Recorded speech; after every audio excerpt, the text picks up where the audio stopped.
you guys, and welcome back to my channel. Today we are going to be talking about law and love and the difference of those two, and the difference of religiosity and the teachings of both of those and how they actually contradict. So let's get into it.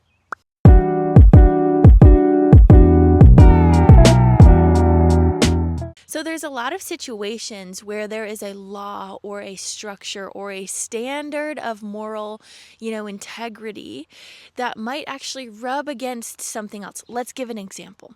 So a woman in a church that is being abused by her husband is forced to kind of stay within that relationship because the law of the church says to not get divorced and to keep marriage sacred, right? But is marriage already sacred in that relationship with abuse?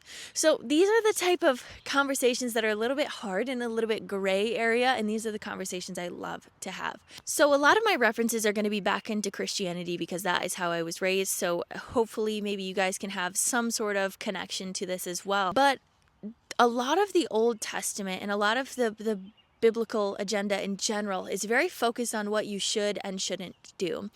And as we as beings and people that are Christians are held in a higher position, they believe that they have more dictation over the law that is given to these people. So then we have these pastors that believe that they have the power to dictate law in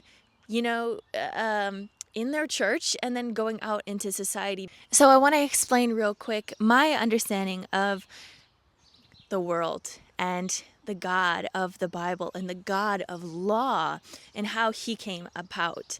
Okay, so we have and we do know that the mother of all of creation, that we know it, is Sophia, the goddess of wisdom. There's multiple different gods that take place. That's how we know the word Elohim. The word Elohim is gods plural. And so moving into this, Sophia is the goddess of wisdom, right? And she had this idea and this inkling of really to understand the true source of where spirit came from, right? Because spirit created these eons or these goddesses or gods that were created at this time. So Sophia was like, well, how did this come about? So she kind of secretively wanted to delve into some of more complex ideas that maybe the other gods and goddesses didn't want to get into yet. Again, she's the goddess of wisdom. Of course, she would be doing this. And so she actually did this apart from her counterpart knowing and apart from spirit knowing. And in that secrecy, she accidentally bore a being called Galdaboa. It might not be that, but let's just say this is the God of the Bible. The God of the Bible that said that he was above all other gods and that he was the one that created all of these laws that the Jewish people and then the Christians followed for many, many, many years, okay? So this guy was created out of a space of secrecy and out of a place of not full togetherness or light. So what had happened from this, because her counterpart and spirit weren't really in the conversation or weren't consensual with her actions, this being was created, and this being was created out of ignorance. And he was a very ignorant God. He believed that he was the ruler of all, like I had just said. So how do you continue to control a group of people that are being created in the physical reality? Let's also talk about this. So when he was created, he wanted, because he was in a place of lower, he was in a place of ignorance, he was in a place of unlawful energy, he actually dropped down into the third dimension, which is the physical reality, and this is where he created a lot of life. So he believes that he was the creator of all things and that he did this all alone, that he had no one to help him. Very much also like a victim mindset. But the truth of the matter is Sophia is always within him. So Sophia was always helping him. Sophia knew that this was a karmic cycle that she had to go through. Okay, she did something that she shouldn't have done. Now this is her natural consequence. She had to watch her son create a world just to destroy it and to cause division and divisiveness. But because she knows that the energy of the spirit and the energy of her is in everything that he creates, the light within her is the light that continues shining through each and every one of us as well. And it will awaken someday. And that's what this awakening is now. So maybe you've heard this story before, or maybe you haven't. But what is a way that we get a group of people continuing to stay in that negative mentality and stay in that lowness, stay in that depth without discovering the Sophia spark of light within them? And this is the law. This is the thing of judgment. Okay, so judgment, when we have this law that the God of the universe has created for humans, then other humans feel that it is in their power to continue to uplift this law. So if anyone is outside of this law, they should be shamed and judged and alienated, right? So then you're continuing to create a society based on judgment, based on law, based on boxes, putting yourself in boxes, needing to stay a certain way for the God of the universe. And let me tell you real quick, the definition of sin is a separateness from your most authentic self. Okay, so what is this doing when we're causing judgment and someone to be separate from their self and their true identity because of other judgment? Right? What does that cause? That causes more sin, cyclical sin. So this is the dynamic of this God that was created. And this can be difficult because what this is actually doing is creating conditional love. And what did Yeshua, or Jesus, the God form of the Bible, talk about is unconditional love. And so when we're put into a place of judgment and law and too much structure that we believe that we have the power to, overpower people or judge people in a certain way, we're putting ourselves and stepping away from unconditional love and putting ourselves into conditional love.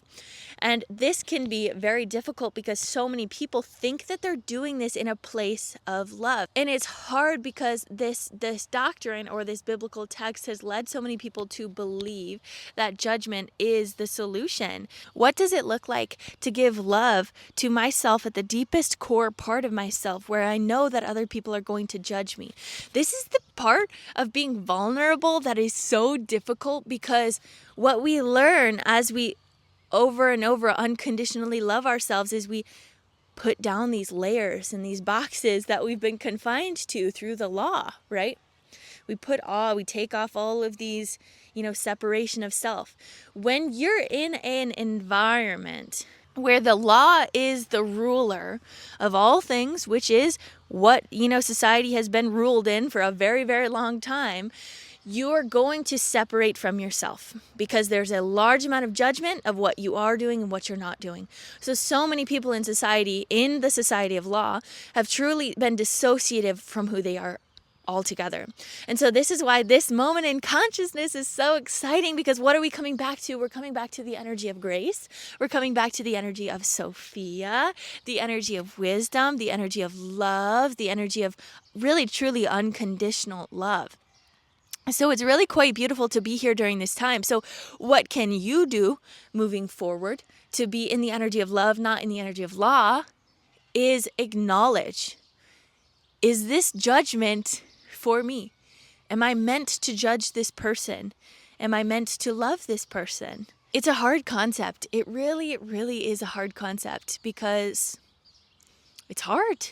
You've been societally programmed for years and years and years and years and years to follow the law. But what we're being asked to do right now as the Divine Feminine Sophia Creatrix is coming back online very strong. We're meant to surrender into your own discernment and not to surrender into the law.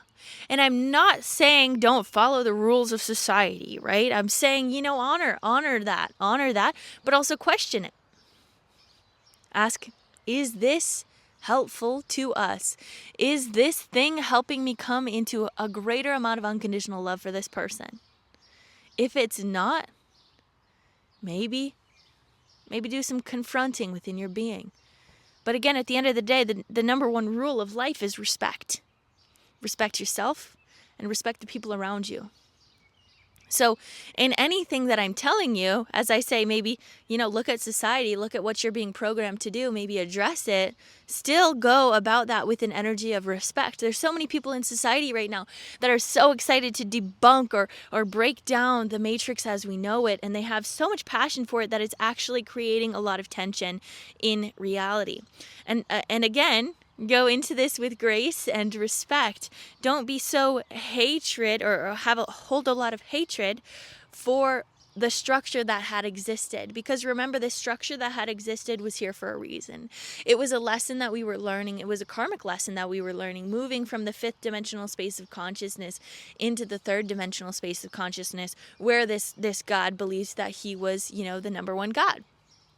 Okay, so it's a very interesting subject, y'all, but I'm telling you, love above law. Love above law, love above law, love above law. I can just keep saying that over and over and over and over. Love above law. So this is the message of today. I've just been kind of, thinking about this. I was actually going to do a different video altogether, but this one was just coming through pretty hot.